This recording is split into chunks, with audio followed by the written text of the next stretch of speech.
नमस्कार दोस्तों, जैसा कि आप वीडियो का टाइटल देखकर समझ ही गए हैं कि ये वीडियो रहने वाली है अलॉय व्हील्स पर। इस वीडियो में हम तीनों टाइप के व्हील्स को कवर करेंगे और जानेंगे कि किस व्हील के क्या है फायदे और क्या है नुकसान और उनकी मैन्युफैक्चरिंग कैसे होती है। तो सबसे पहले बात करते हैं स्टील रिम की, जो आपको देखने को मिल जाएगा किसी भी गाड़ी के बेस मॉडल में। स्टील व्हील को दो पार्ट में बनाया जाता है और इसके अंदर मेटल सीट को हाइड्रोलिक प्रेस से शेप दी जाती है। उसके बाद दूसरे पीस को उसके साथ अच्छे से वेल्ड करके जोड़ दिया जाता है और इस प्रकार से हमारा स्टील व्हील तैयार हो जाता है। तो अगला नंबर आता है हमारे प्यारे अलॉय व्हील का। अगर अलॉय व्हील गाड़ी में ना हो तो सुपर कार भी लगती है बेकार। तो पहले जानते हैं इसको बनाने का तरीका और उसके बाद जानेंगे इसके फायदे और नुकसान। अलॉय व्हील बनता है 97% एल्यूमिनियम से।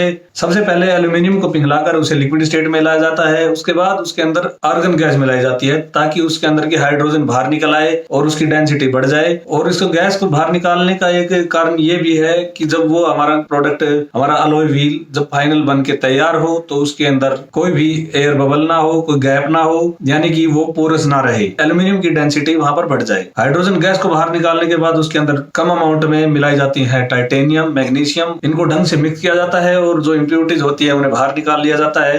फिर इस मिक्सचर को स्टील के मोल्ड्स होते हैं उनके अंदर डाल दिया जाता है और छोड़ दिया जाता है ठंडा होने के लिए। ठंडा होने पर हमारा व्हील निकल के आता है, लेकिन काम अभी खत्म नहीं हुआ है, बहुत काम अभी बाकी है। इसके बाद अलॉय व्हील को दोबारा 500 डिग्री पर गर्म किया जाता है और उसके बाद उसे डुबोया जाता है 80 डिग्री सेल्सियस के पानी में, जिससे कि वो हार्डन हो जाए। इस प्रोसेस को क्वेंचिंग कहा जाता है। अब जो हमारे अलॉय व्हील की स्ट्रेंथ बनी है ये इसके अंदर कॉन्स्टेंटली बनी रहे, इसके लिए इसे गर्म किया जाता है 150 डिग्री पर 9 घंटों के लिए। तो अब हमारी स्ट्रेंथनिंग का प्रोसेस कंप्लीट हो चुका है। अब बारी आती है अलॉय व्हील की फिनिशिंग की। अलॉय व्हील बनाते टाइम जो इसके साथ एक्स्ट्रा मेटल लगी होती है अब उसे निकाल दिया जाता है और इसे टेस्ट किया जाता है पानी में डुबाकर कि इसके अंदर कोई क्रैक या एयर बबल तो नहीं बन गया है। तो अब बात करते हैं हमारे व्हील्स के फायदों और नुकसान की। तो सबसे पहले बात करते हैं अलॉय व्हील्स के फायदों की। अलॉय व्हील एल्यूमिनियम के बने होते हैं और एल्यूमिनियम एक स्ट्रॉन्ग धातु है, इसलिए जाहिर सी बात है कि ये अपने स्टील व्हील्स की तुलना में ज्यादा स्ट्रॉन्ग होते हैं। दूसरा फायदा ये है कि ये जल्दी गर्म नहीं होते। एल्यूमिनियम एक अच्छे हीट सिंक का काम करता है। हमने भी देखा होगा इलेक्ट्रॉनिक आइटमों में जो उसके ऊपर लगी होती है हीट सिंक, वो एल्यूमिनियम की ही बनी होती है। इसका मतलब ये जल्दी से गर्म नहीं होते। तीसरा फायदा ये है कि एल्यूमिनियम में रस्ट बहुत स्लो लगता है, ना के बराबर ही रस्टिंग होती है इनके अंदर। रस्टिंग ना होने के कारण इनकी लाइफ ज्यादा बढ़ जाती है अगर कंपेयर किया जाए अपने नॉर्मल स्टील व्हील के साथ। रस्टिंग ना होने के कारण इनकी लाइफ अपने नॉर्मल स्टील व्हील से कहीं ज्यादा होती है और इस कारण से इन्हें ट्यूबलेस टायर के साथ ये एक अच्छी चॉइस होते हैं। इनमें हवा लीकेज की समस्या नहीं होती।